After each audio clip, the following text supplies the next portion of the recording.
Hello, everybody. This is a quick lecture, what I hope will be a quick lecture on Dickinson and the public sphere.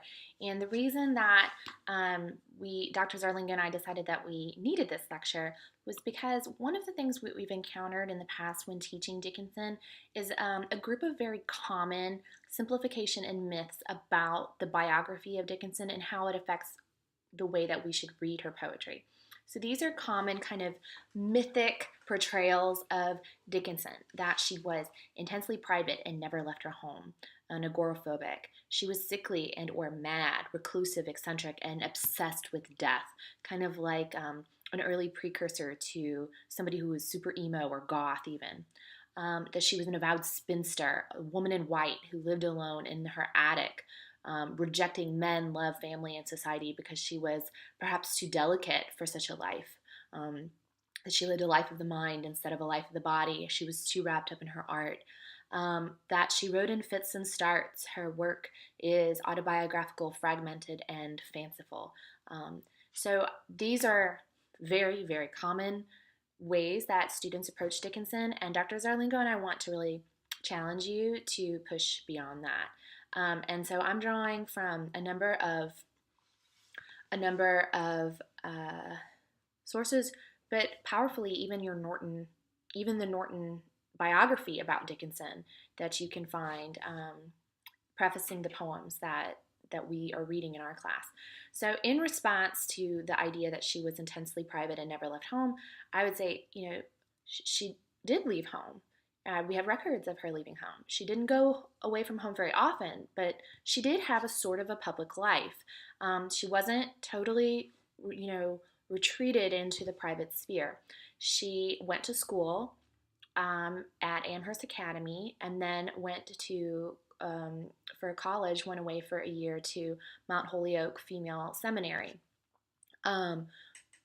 She spent most of her time at her parents' home. So apart from that 1 year and a couple trips, she really did spend most of her time at the homestead. But she was acutely aware of current events, and she drew on them for her poetry. So we know that she has at least a couple poems that deal with the Civil War. We know that she read and consumed the news. She wasn't isolated and withdrawn and like unaware of what was going on.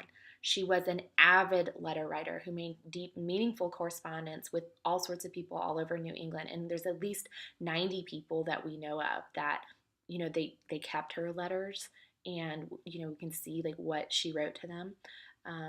And some scholars have even argued that her letters themselves read a little bit like her poetry, and that she included her poems sometimes in her letters.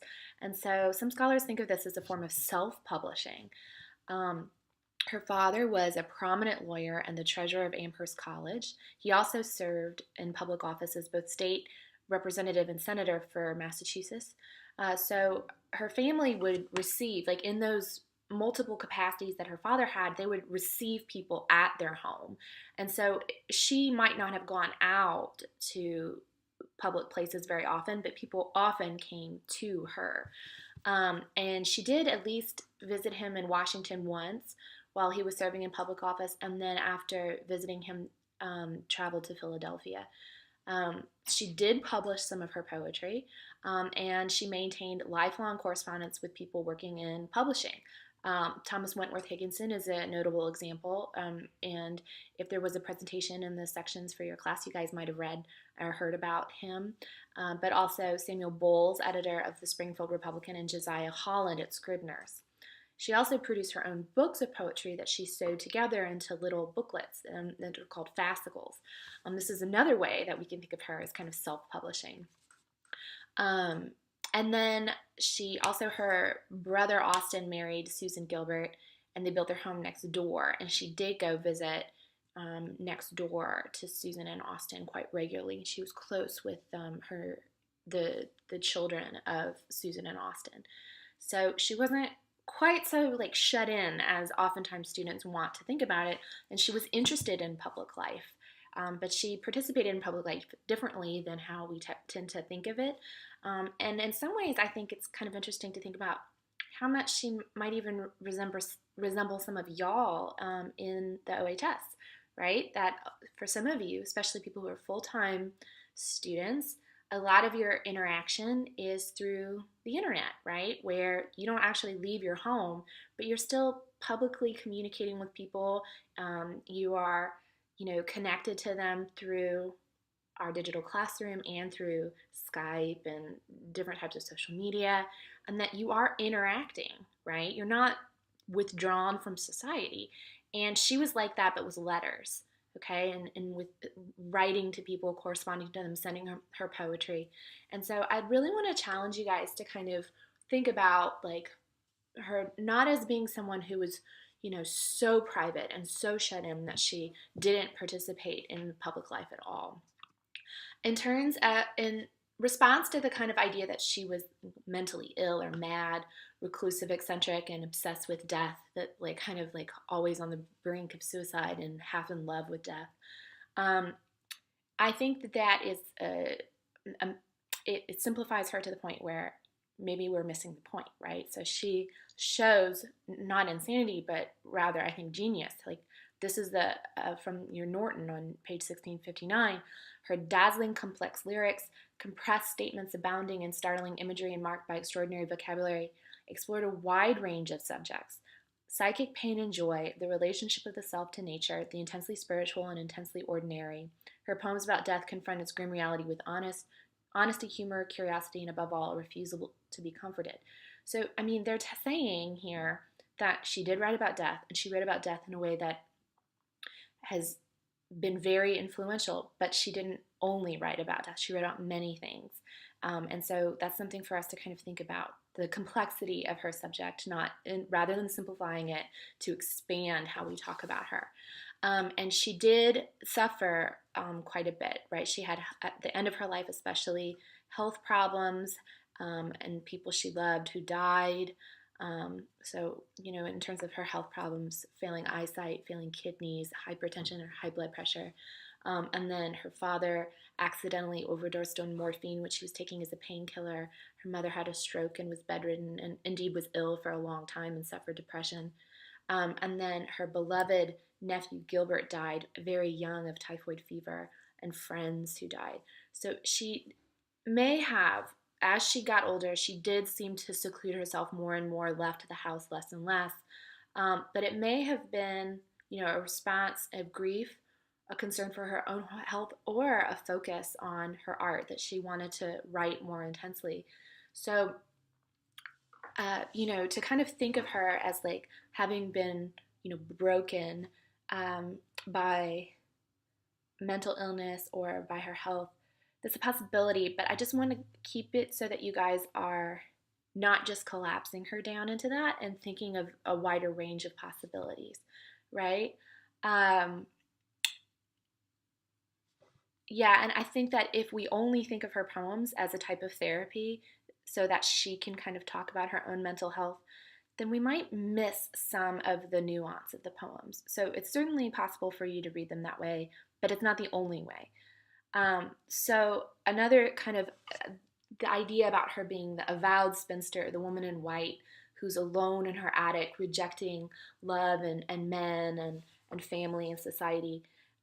We have some pretty solid evidence from her letters that she was not asexual, that she didn't, feel any kind of desire at all. Her private letters, there's three in particular that are pretty powerful.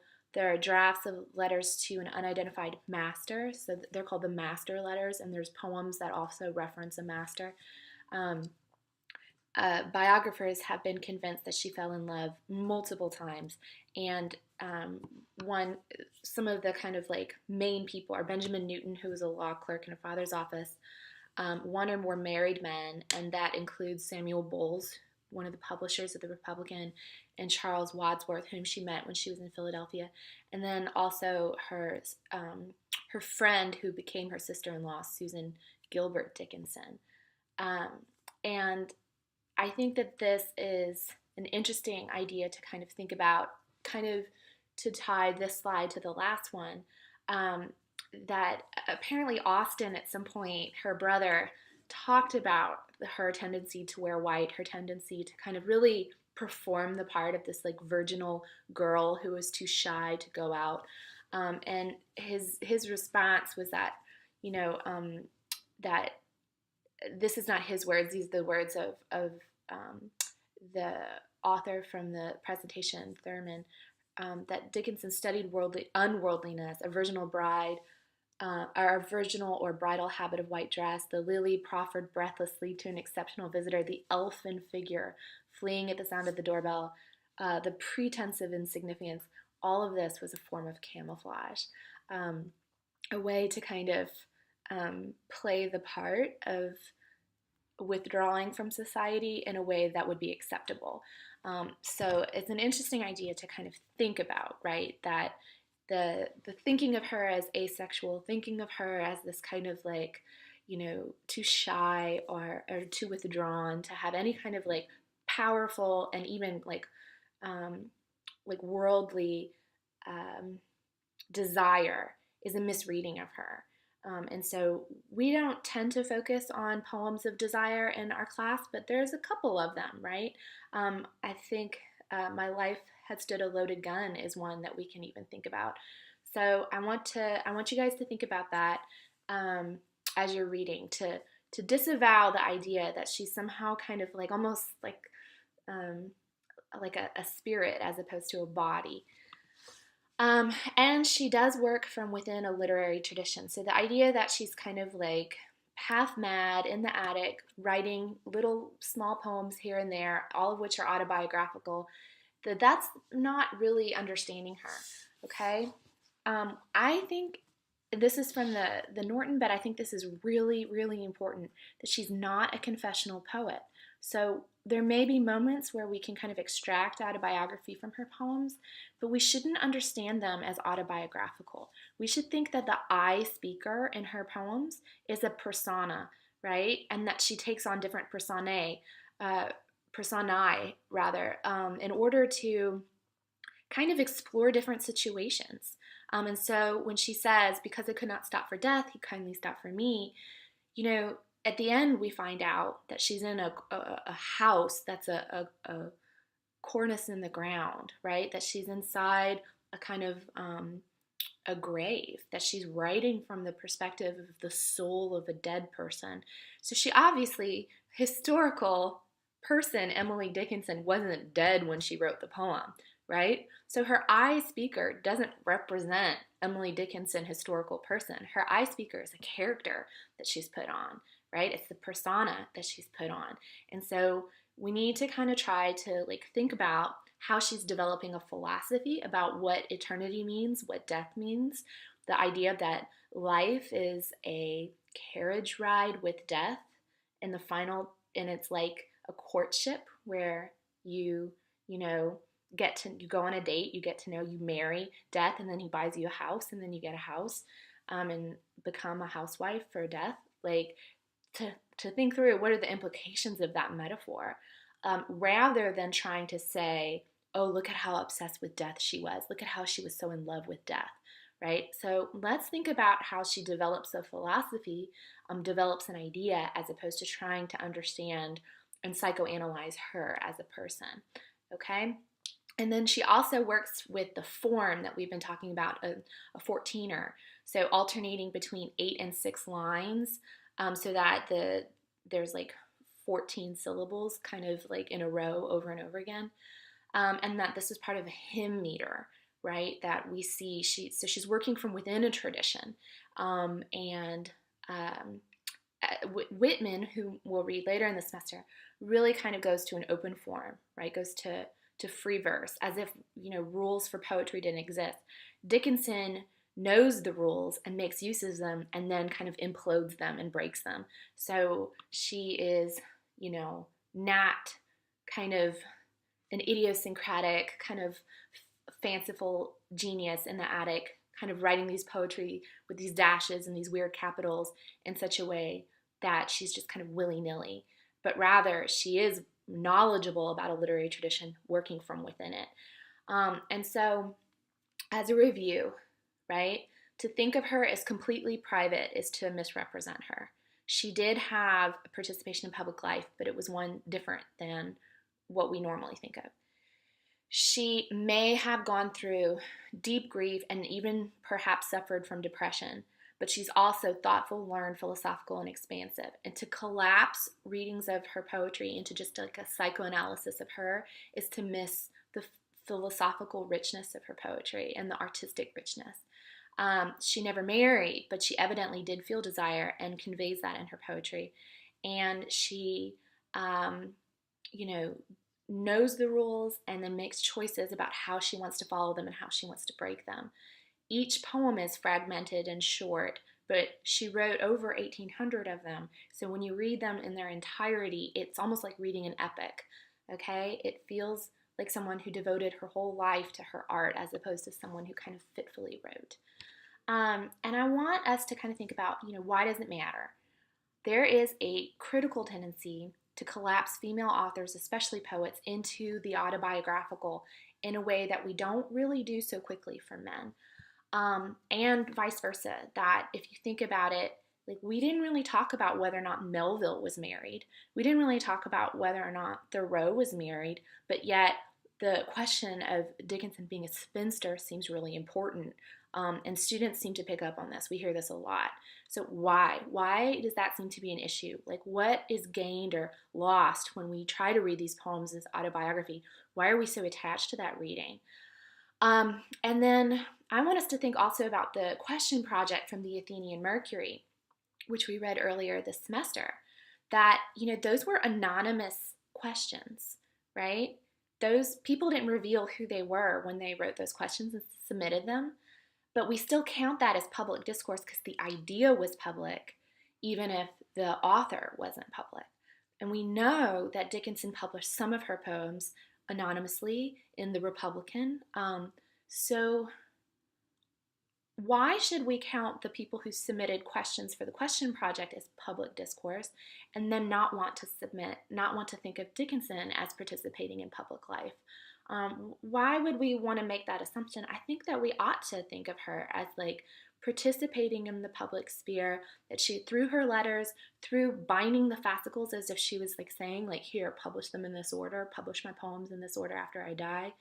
And then the poems that we know that she did publish, that she was interested in getting her ideas out there, even if she was a little reluctant or unable because of the kind of conventions of the time to connect her name to her unconventional poetry. So I want us to think about how that changes the way we think of her, not as this kind of like quiet, shy, retiring, half mad woman in the attic, but rather as someone who thought that she had ideas that were worth getting out there and that deserved to get out there, and she wanted those ideas to be public, in the public domain. So I think it's worth us thinking about, and I hope that will illuminate some of our questions going forward and our discussion going forward about Dickinson.